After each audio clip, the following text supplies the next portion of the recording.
Wabarakatuh. Kembali dengan saya Teguh Muhammad Ali melaporkan dari Danau Tiberias dan Rahmat Fadilah, tim Jelajah Bumi Para Nabi, dan juga Jamal Selfiti, dan juga Walid, dan tim kami lainnya di berbagai negeri, Mesir, Kairo, Jordan, dan juga di Palestina.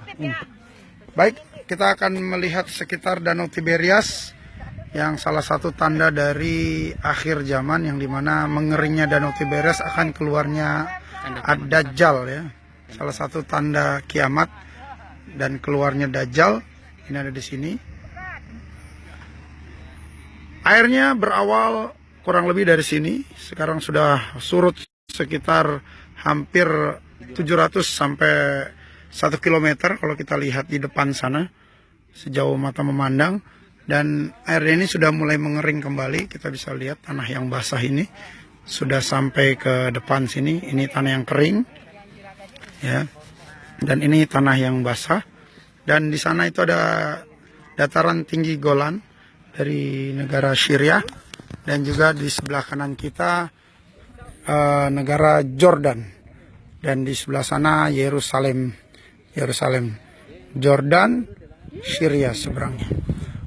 Danau Tiberias ini dikuasai hampir 90% oleh pemerintah Israel, dan kurang lebih 10% bahkan tidak sampai oleh Jordan.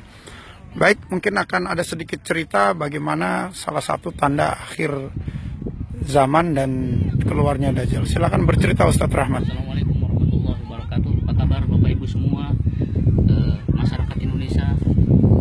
Di sini kami sudah sampai di Danau Tiberias. Ini adalah salah satu tanda akan keluarnya tanda kiamat besar, yaitu mengeringnya Danau Tiberias. Di dalam hadis yang sangat panjang diriwayatkan oleh Imam Muslim, juz 8 Kitabul Fitan, dikisahkan bahwa sahabat Nabi yang mulia yang bernama Tamim Ad-Dari, asalnya adalah seorang Nasrani. Beliau pergi berlayar, ya, beliau pergi berlayar ke timur kota Madinah, yaitu beliau terombang-ambing oleh gelombang selama 1 minggu. Kemudian beliau terdampar di satu pulau di timur kota Madinah. Wallahu alam, apakah itu di Teluk Arab atau di timur Laut Samudra Hindia. Kemudian di pulau itu beliau bertemu dengan makhluk yang sangat aneh yang bernama Jasasa. Kemudian Jasasa memerintahkan Tamim Ad-Dari untuk menemui seseorang yang akan bertanya 4 pertanyaan kepada Tamim Ad-Dari. Akhirnya Tamim Ad-Dari bertemulah dengan sosok yang sangat misterius, dan digambarkan oleh Tamim Ad-Dari adalah sosok yang sangat-sangat besar, manusia yang sangat besar, berambut keriting kecil-kecil, keriting ikal kecil-kecil, kemudian matanya kedua-duanya hampir keluar, tapi yang sebelah kanan itu seperti anggur, pice. Di antara 2 pelepisnya tertulis kalimat kafaro, artinya kafir. Dan sosok itu adalah kita ketahui dan kita maklumi adalah Dajjal.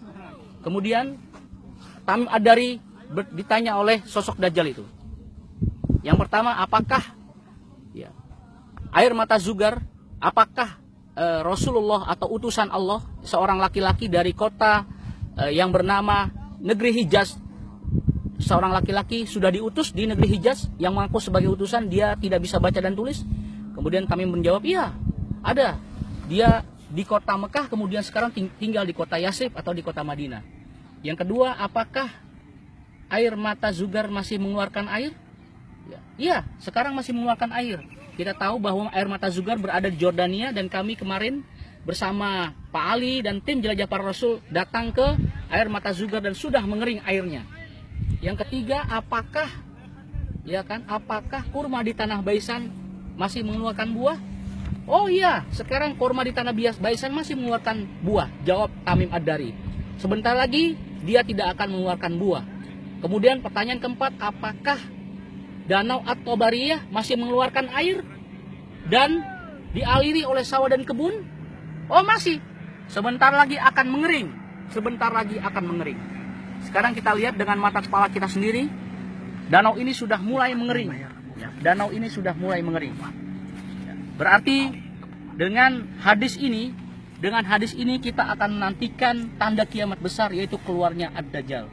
Maka dari itu kita sebagai umat Islam sebagai umat muslim harus membaca tanda-tanda zaman bahwa kita akan datang, akan menantikan tanda kiamat besar, yaitu fitnah Dajjal.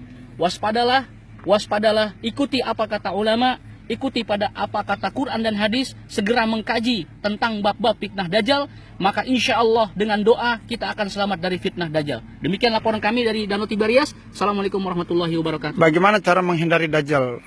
Cara menghindari Dajjal itu dengan doa, yaitu Allahumma inni a'udzubika min azabi jahannam wa min azabil qabri wa min fitnatil mahya wal mamat wa min fitnatil masihid dajjal. Doa itu dibaca setiap selesai sholat 5 waktu, selesai tahiyat akhir sebelum salam. Dan kemudian ada lagi, yang kedua adalah membaca surat Kahfi, 10 surat Kahfi, 10 awal surat Al-Kahfi. Harus dihafal. nomor 1 sampai 10. Ya, dibaca atau dihafal, tapi Nabi menyarankan untuk dihafal. Lebih bagus, lebih afdol. Mulai sekarang dan seterusnya kita baca, kita hafalkan surat Kahfi, insya Allah kita akan dilindungi dari fitnah Dajjal. Bahkan kemarin tadi siang Tadi ada siang imam kita mampir di Babu Ludin atau kota Ludin, yang kota itu di dalam hadis juga termaktub bahwa kota itu adalah kota yang akan dibunuhnya Dajjal, sang pendusta, sang pembohong, sang durjana, ya sumber fitnah, ya, raja kekafiran Dajjal yang mempropagandakan dirinya sebagai Tuhan. Dia akan dibunuh melalui tangan Isa Nabi SAW di kota Ludin. Tadi kita datangi. Imam Masjid Kota Ludin mengatakan, mulai saat ini saya memerintahkan dan seterusnya kepada Anda untuk selalu membaca 10 awal surat Al-Kahfi, menghafalkannya dan mengamalkannya. Karena saya sudah perintahkan kepada seluruh kota Ludin, orang muslim di kota Ludin, untuk membaca, menghafalkan dan membacanya setiap saat untuk berlindung dari fitnah Dajjal berdasarkan petunjuk Rasulullah bahwa kita harus membaca surat Kahfi 10 ayat pertama itu untuk selamat dari fitnah Dajjal. Baik, terima kasih Ustadz Rahmat. Kami tim Jelajah Bumi Para Nabi, mudah-mudahan apa yang kita sampaikan sedikit ini membawa manfaat dan barokah. Amin. Bila ada kekurangan, kesalahan, kekhilafan, saya Teguh Muhammad Ali dan Rahmat Fadilah melaporkan dari Danau Tiberias.